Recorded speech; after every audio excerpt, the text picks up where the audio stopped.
All right, let's get started. So to give you an idea of where I'm coming from, I've worked very hard to get to where I am. I earned a bachelor's and master's in applied math, earned a PhD in math at the University of Pittsburgh, and started a second postdoc all before being diagnosed with ADHD and starting stimulant medication. I'm a leading expert in my field of coupled oscillators and a tenure-track mathematician at the University of Florida, which is an R1.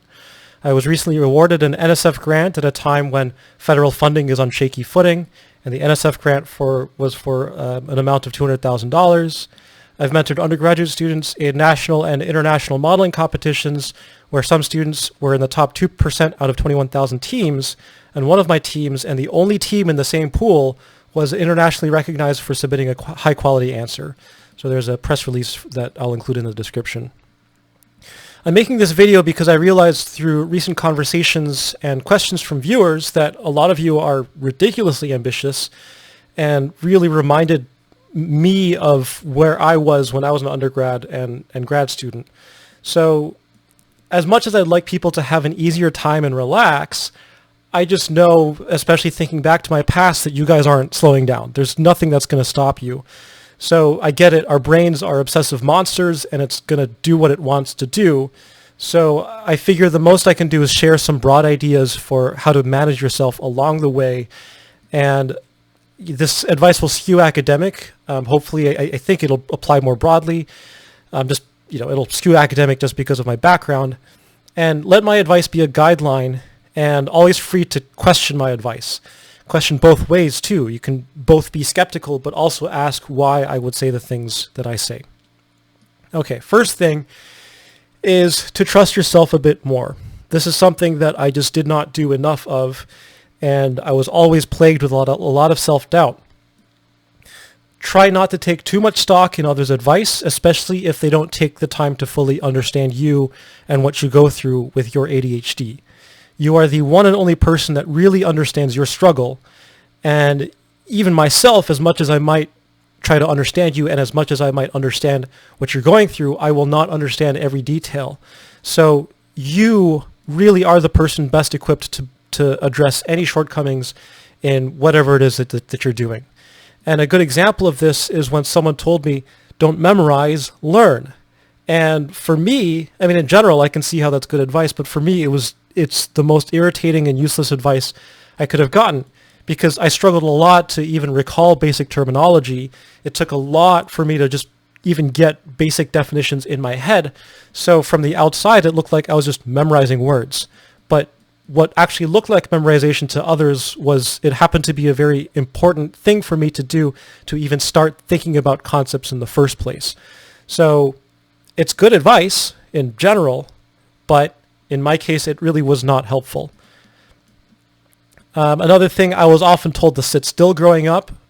I assume that I was told that with good intentions, but frankly, that was really garbage advice. I found that walking or pacing was incredibly helpful to get my brain working.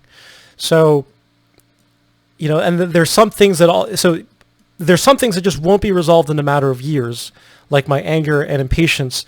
And, as unhealthy as this might seem, in the moment, since these things won't be resolved in a short time, I just didn't see any issue with utilizing them to my advantage for the things that I needed to do to to study or to understand something or to solve a particular problem. I used to have a very short temper. There wasn't anything I could do about it in the short term, so I used it to push myself past especially difficult days or moments when my brain would not cooperate. Same thing with impatience. It was there, and I wanted to see answers very quickly, so I pushed as hard as I could to get the answer quickly. I pushed as hard as I could to get results quickly. And so the reason I don't see a problem with doing this is that the real world will force you to slow down no matter what. Okay, so in math, for instance, I would always rush through problems. I would lead to mistakes and missed insights, especially for proofs. And so I'd have to restart over and over and over again because I would miss obvious things like some key assumption here and there. But again, I just don't see a problem with this because it was an unambiguous sign that slowing down could actually be helpful. Whereas in the past, just because for whatever reason I trusted myself to speed up way too much, I would come across instances where I would be forced to slow down and repeat things, and it would help me understand when it was important to slow down and why. And I feel it's super important for people like us to make mistakes like this, because no one else is going to be able to tell us things like slow down unless we see its value for ourselves again and again and again and again in different contexts and situations. I don't know why it took that much time and energy for me to really see and understand why I need to slow down, but why that's the case is kind of secondary to the short-term things that need to get done. And then sometimes I would kind of gamble and go through something very quickly and get things right. And so for me, it was like a kind of a relief that I got something done quickly. So, as long as you're open to that feedback, I just don't see a problem with letting yourself speed through things. I've been admonished for the way that I read things, in particular skipping ahead and doubling back, or attempting to solve problems at the end of the chapter and only scanning the text relevant to the problems that I'm trying to solve. But, it's one of those things where it's like, that was the only way for me to make progress. Maybe it's a bad habit, but if I force myself to read sequentially the way that you're supposed to, there was just no way I was going to do that. I was not going to learn anything whatsoever. And doing this, letting myself kind of skip ahead and fill in the gaps, like doubling back, it was a great way for me to experience how reading too quickly can lead to mistakes. So here too, I had to experience it again and again and again to convince myself eventually to slow down, but I had to prove it to myself on my terms. Okay, so in the short term, what I'm saying is just do things, read things, study things, practice things in ways that best work for you, and however you're doing that now in the moment, whether or not someone else has told you that's like not the right way to do things, it's probably already the best way for you to do that particular thing already. So keep that in mind, that you're probably doing what you're doing, even if it's incorrect, because that just so happens to be the best way for you to make progress. Okay. So today I read very differently from how I used to read. And if I had to describe it, it's like I read more like a neurotypical person. But if I had to talk to myself, my younger self from 10, 15 years ago, I would absolutely say, hey, you're doing the right thing. Keep going. I know it feels wrong. I know people tell you it's wrong. But, I mean, I can look back after all the things I've done and tried and all the dead ends I've come across, and I just know that whatever it is I was doing was absolutely the right thing.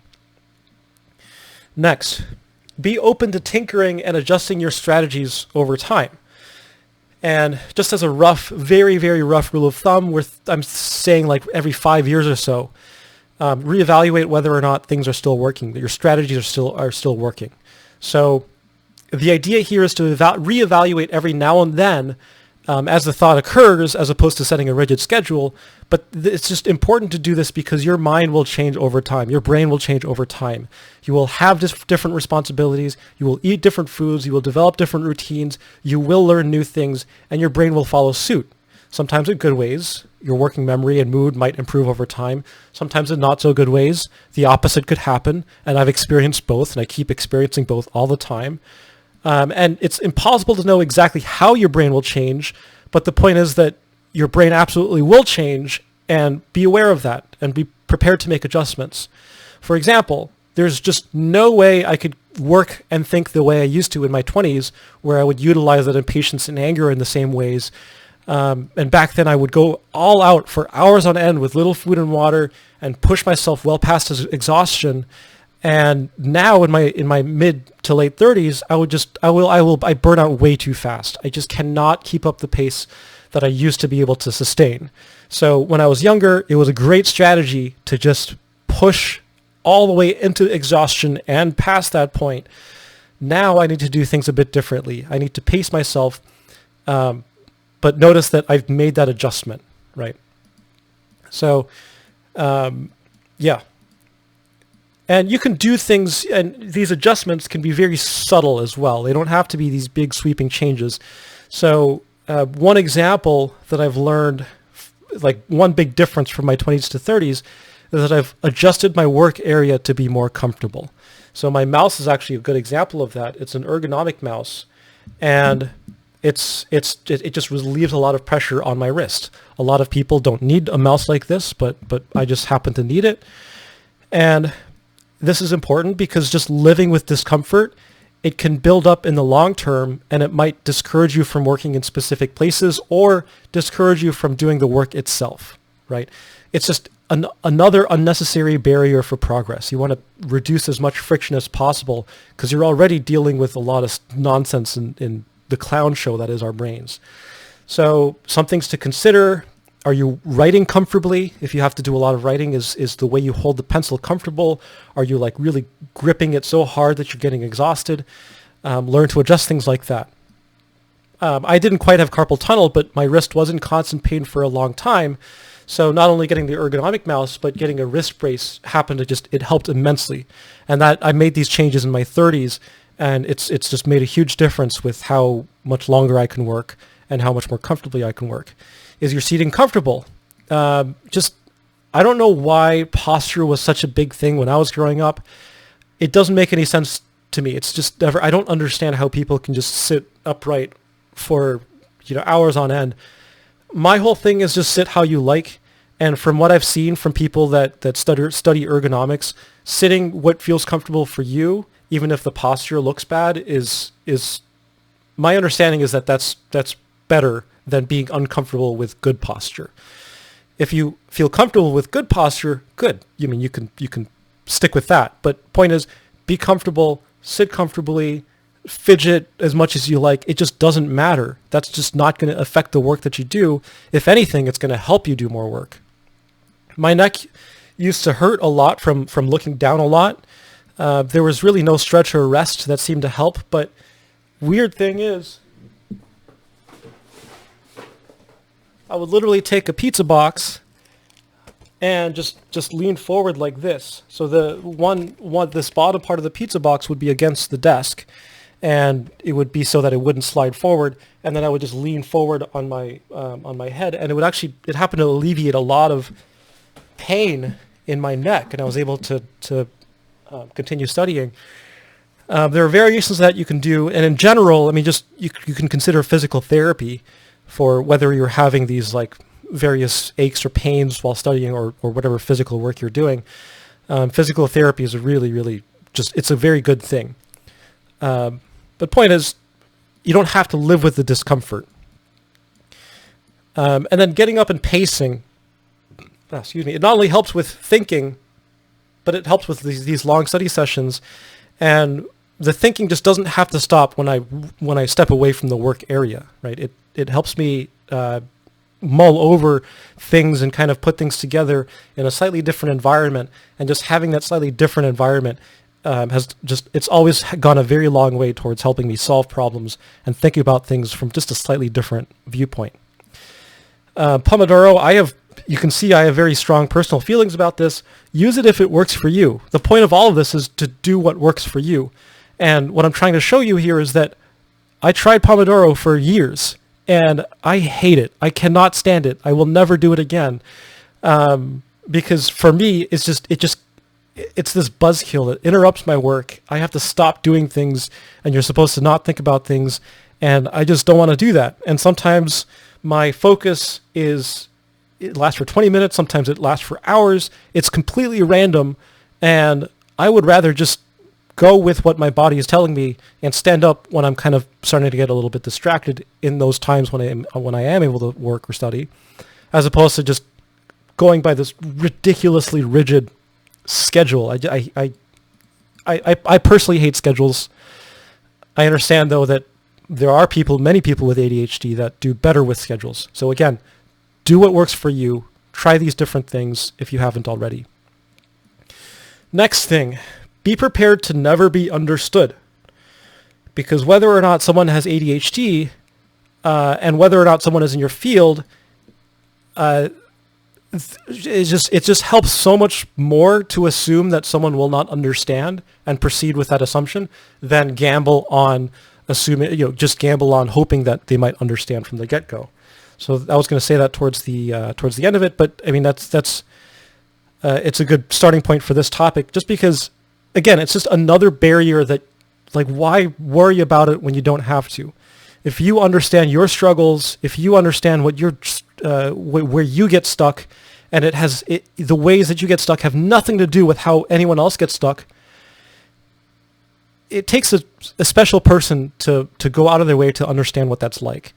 And that's a topic, I mean, you can have that conversation with a close friend, you can talk about that with a therapist, but just in general, by default, I've just found I don't see the point in talking about it, because you can lead to an argument. You're just going to spend more time and energy arguing about something that someone is either going to understand or they won't.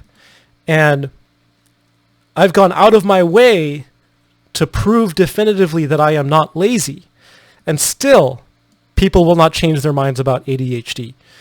And this is why I often talk about, I never really talk about ADHD. Just by default, I talk about the symptoms, like, I change topics very quickly, or, I can be very absent-minded, and I'll ask my students and colleagues, I say, this is very important, ping me again if you don't hear back from me in this many days or hours, just because if you don't hear back from this time, it means I've forgotten. So I need you to work with me. And you can see that already is immediately just so much more productive and very direct, as opposed to trying to convince someone about ADHD and going through all that trouble. So I'm just saying, I've been gaslit my entire life to believe that problems stemming from my ADHD were a failure of my character, and there are people that will just lean into that to no end. And even after getting my PhD, I had people tell me I can't have ADHD because I'm a mathematician. It's like, yeah, if you don't study well and you have ADHD, people tell you you're lazy. If you study too hard, then you can't have ADHD because you've done something that most people can't do. It's like, damned if you do, damned if you don't. So it's just, the irritation that comes with trying to convince people is just not worth the struggle. And of course, by all means, if you enjoy having those arguments, like, have them. I'm not saying don't have fun with it. I'm just saying if it's really deeply irritating to you, like it is for me, understand that you can navigate all of this without having to talk about ADHD or changing anyone else's mind. Okay. And I've also had people try to make me believe that medication, specifically antidepressants and stimulants, are not helpful, or they're somehow toxic, or they don't know what I've been through and the ways that my medication has helped me. Both antidepressants and stimulants have changed my life significantly and absolutely saved my life on multiple occasions. And there are people out there that will disagree with me on this, but at some point I have to accept that I know my experiences from literal decades of experimenting and struggling and questioning and thinking that I was the problem. But no, medication absolutely helps, and you do have to do your due diligence and make sure that you work with your psychiatrist or doctor to find a combination that works for you. But people that think medication as a whole doesn't help, they're just wrong. They are just wrong. And it might be the case that medication doesn't work for you. That is really important for you to understand, right? Medication happened to work for me, and I have to accept that. If medication doesn't work for you, if stimulants don't work for you, that's important for you to accept that. And no one else can tell you otherwise, because you know what doesn't work. Okay. I've also felt like I was cheating for taking stimulants, just because there's a lot of background things about people believing this or that about stimulant medication. And the fact is that I've done a substantial amount of work, a lot of work, with and without medication, with and without stimulants, with and without antidepressants. And my work has always been my own. I don't do my work unless I do my work. And at this point, I will never again let myself doubt my work ethic. I have always been ambitious, and I've always worked very hard. And it's I just have to accept that. And people will, they will try to trivialize that or try to put so doubt into that every now and then.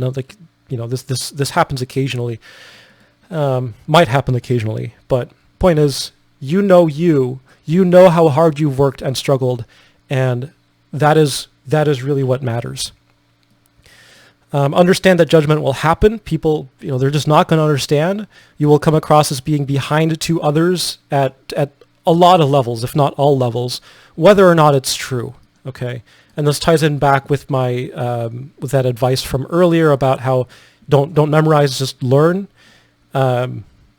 It looked like I was just struggling to do something very basic, which I was, but the fact was that people aren't going to understand why that's the case. And that's okay.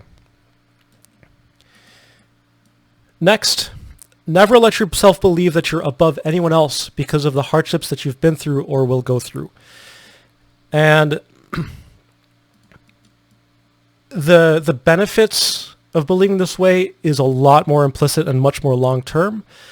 But it is important. So the insanity of my struggle and the sheer amount of work I had to put into just to learn the most basic things, it really gave me a chip on the shoulder, and I started developing an ego, especially during my postdocs. And I really thought I was somehow better or knew like just infinitely many more things than certain people, and that's literally never true. That's just not true.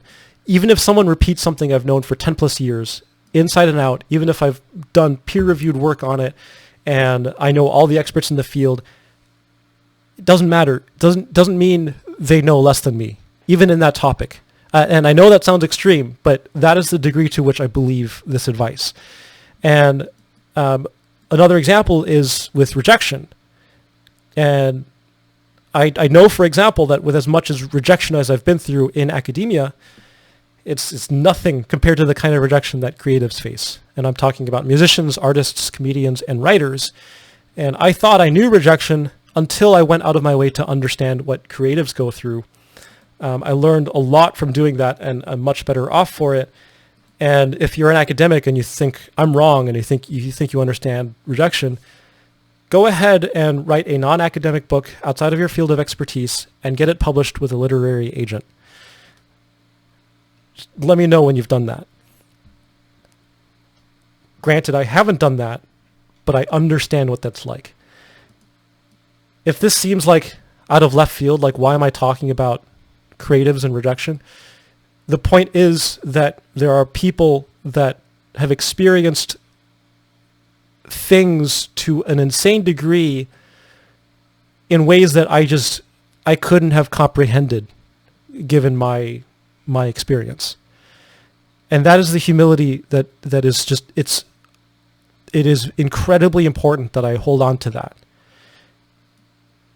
Being aware of this and never putting yourself above anyone else, it goes a very long way towards opening doors. And that's what I mean by this being a very subtle long-term thing.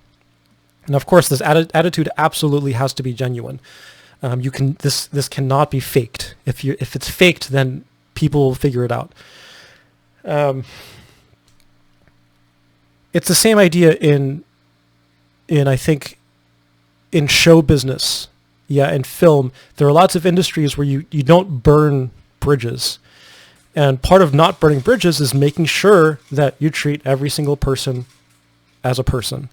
You don't treat them as part of a specific group that knows more or less than you do. You treat each and every person as an individual.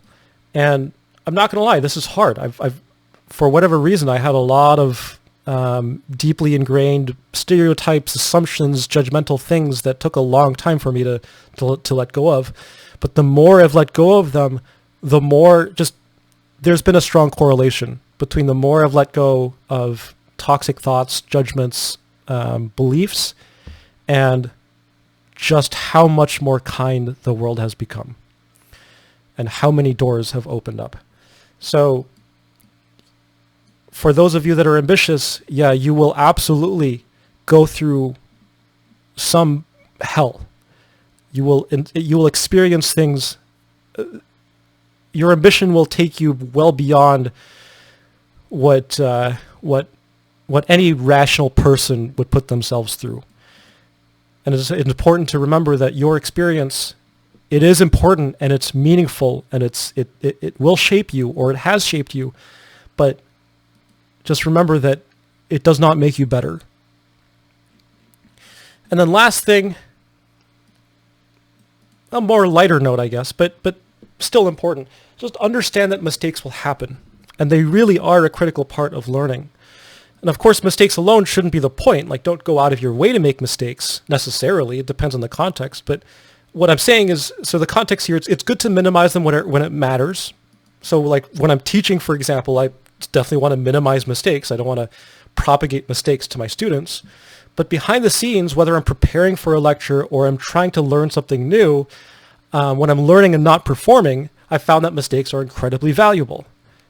In fact, in every skill I've developed, from pottery to drawing to guitar to programming to math, I feel like I'm starting to gain competence when I understand what not to do as much as what to do. And whenever I'm starting a new skill, I have this insane level of this hesitation and fear because I don't know where the boundaries are. I don't know where the guardrails are, if there are any. And the only way I can find the boundaries is to kind of veer off just a little bit, or sometimes a lot. Again, if I'm just behind the scenes and learning things on my own, especially, I can just go off as far as I want to. I can crash through barriers and see what's beyond them, just to see what's beyond them. So through all of this, take advantage of your curiosity and explore dead ends. Don't be afraid to make mistakes and be a bit silly, because this exploration is so important to learning, and it will only aid in your ambition. And likewise, your ambition will aid in your learning and curiosity. And believe me, some mistakes will be very embarrassing, like cringy, like you'll grimace just thinking about it. And I've had my fair share of them, just in the context of teaching. I've been caught with, like, not literally, but with my pants down, just because I should have prepared something more that I just didn't, and that's happened. It's happened more, I think, than probably other professors. But the best I can do is acknowledge those mistakes, and try to not repeat those mistakes. And there have been times when I've repeated mistakes, the same mistakes again and again. And that's not good, but I am here now, and the best I can do is try and minimize those mistakes. One of my worst mistakes is I published an article which had a mistake in it. And fortunately, in the results proper, it wasn't in the results proper. The results still held. But it was a case in the results where I had, the results really only relied on like one or two terms of this equation, and then which were correct, and then the rest of the terms in this equation were incorrect, and that hurt. It really hurt to, especially because it was a paper that I was very proud of, and it was supposed to be. There was a lot of meaning behind the paper that I won't get into, but how embarrassing was it to not only make a mistake, but it was pointed out by someone in my field that I've been looking up to since 2009, 2010. Yeah, so that was hard.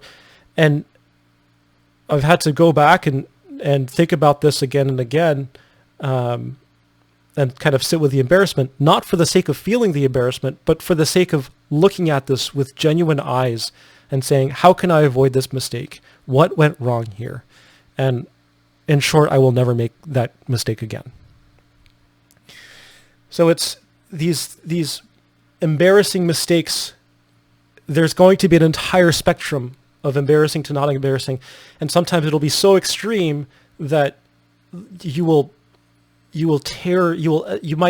might feel like you're tearing your ego apart, and it'll be painful, and no one else will understand just how painful this is. But that's part of learning. Okay, and that's granted, that's an extreme example, but most of the time, fortunately, it won't be that bad, hopefully. But also, if you're willing to face these mistakes early on, they will not snowball to more extreme things, right? Okay, so I hope that helps. Let me know if you have any questions, comments, especially if you're someone that is ambitious with ADHD. If you feel like I've missed something, please let me know. Yeah, even if you're starting your career, maybe you're an undergrad or a grad student, and you feel like I've missed something, please let me know. Like I want to be. I mean, it can only help for you to share things, and you can share it on the Discord if you don't want to. Because I get it. Like I don't like unnecessarily boosting algorithms by commenting. So, however you want to share it, you can even just message me directly. Whatever the case. Thank you for being here. I hope this was helpful, and I'll see you next time.